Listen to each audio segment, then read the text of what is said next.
ashir balaalan oo looga hadlayay nabadda iyo turxaan bixinta labada beelood ee ugu waaweyn gobolka Saraar isla markaana ay soo qabanqaabisay xukuumadda Somaliland gaar ahaan maamulka gobolka Saraar oo horkacayo gudoomiyaha gobolka Ibrahim Xaaji Xasan Cali ayaa maanta si rasmi ah uga furmay magaalada Caynaba ee xarunta gobolka Saraar. Munaasabadda shirkan oo ahayd mid siyaasi ah loo soo agaasimay isla markaana ka qabsatay hoolka shirarka ee dowladda hoose ee degmada Caynaba ayaa waxaa ka soo qayb galay mas'uuliyiinta maamulka heer gobol mid degmo oqaal salaadiin xildhibaano aqoon-yahan iyo dadweyne kale oo tiro badan. ugu horeyn waxaa halkaasi ka hadlay gudoomiyaha golaha deegaanka Hanaduqa degmada Caynaba Khaliif Ismaaciil Salabaan oo ku dheeraaday muhiimadda shirkani u leeyahay labadan beelood tilmaamayna inay labada beeloodba wada aaminaan guddida loo saaray wax ka qabashada arrintani. Caaqil Ibrahim Ciise Caaqil Maxamed Kaasho oo koro gudoomiyaha xigeenka gobolka Saraar Ibrahim Jaamac Maxamed taliyaha qaybta booliska gobolka Saraar Jaamac Ibrahim Gudcade iyo mas'uuliyiin kale oo door ah ayaa dhammaantood halkaasi hadallo ka soo jeediyay. Sheekh Cali Warsame Jaamac oo ka mid ah culimada waaweyn ee sida weyn looga yaqaano Somaliland ayaa ugu horeynba halkaasi duco dheer uga soo jeediyay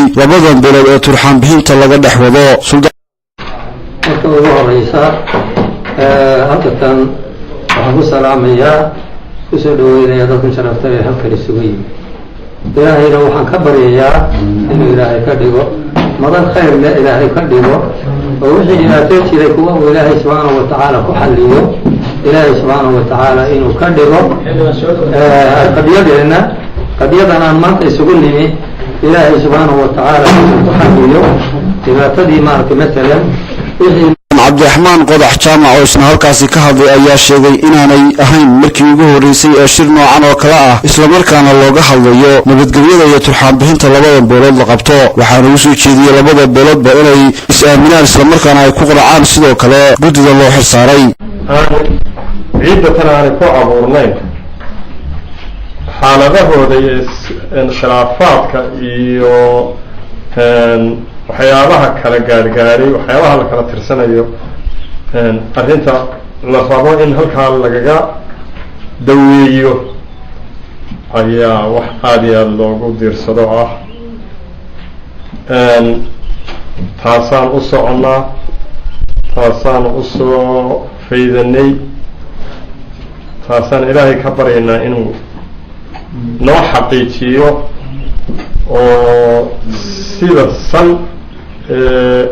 xildhibaan Ibrahim Axmed Reegal oo ka mid ah xildhibaanada golaha wakiilada Somaliland ayaa wax badan ku dheeraaday sida loogu baahan yahay horumarka gobolka Saraar loogana fogaan lahaa qabyaaladda.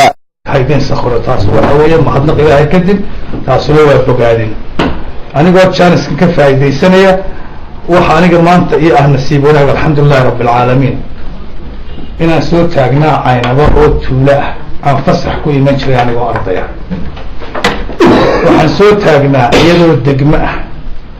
waxaan doorasho ka galay iyadoo degmo ah aan dadka heelka Caynaba dhexdiisa ka hadlayay. maantana waxaan dhex taagnaa iyadoo gobolka Saraar magaalo madax u ah gobol. ugu dambeyntii gudoomiyaha gobolka Saraar Ibrahim Xaaji Xasan Cali ayaa ka dhawaajiyay in ciidanka nabadgelyadu gacan bir ah ku qabanayaan cid kasta oo waxyeeleynaysa nabad ku wada noolaanshaha beelaha gobolka Saraar. hadda wixii soo bandhigto wuxuu garabsan karo garabsado haddii isagu aan xataa afkiisa waxayna afayaan qabsado wixiisa hadaysto marka laakiin si sharaf ku jirto inuu ku jirto inaa wixii ku kala dhamaysataan oo qabayl ahaan markaa hadlaysaan wixiina ku dhamaysataan waliba waxa ogaataan ogaasinu nin walba iminka xal yar buu wataa inta kalena waa suuqaasha oo